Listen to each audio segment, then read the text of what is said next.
మందులకి సప్లిమెంట్స్కి ఉన్న డిఫరెన్స్ సింపుల్గా చెప్తాను. మందులు ఏం చేస్తాయంటే సిమ్టమ్స్ని తగ్గిస్తాయి, ప్రాబ్లమ్ని కాదు. మీకు ఏవైతే ఇప్పుడు ఆ ప్రాబ్లం వల్ల పెయిన్ వస్తుంది, పెయిన్ కిల్లర్ వేసుకుంటారు, ఆ పెయిన్ని మాత్రమే తగ్గిస్తుంది, సిమ్టమ్ని మాత్రమే తగ్గిస్తుంది ఇన్స్టెంట్గా.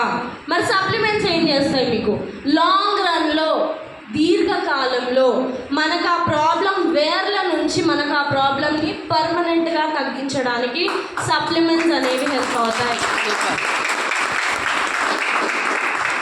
సో ఇక్కడ మనకి ఒక సైంటిస్ట్, క్యాన్సర్ని డిస్కవరీ చేసిన సైంటిస్ట్ ఈయన, నోబెల్ ప్రైజ్ విన్నర్ ఈయన, డాక్టర్ ఆటో వార్బర్గ్. ఈయన మనకి ఏం చెప్తున్నారంటే, no disease including cancer can exist in an alkaline environment.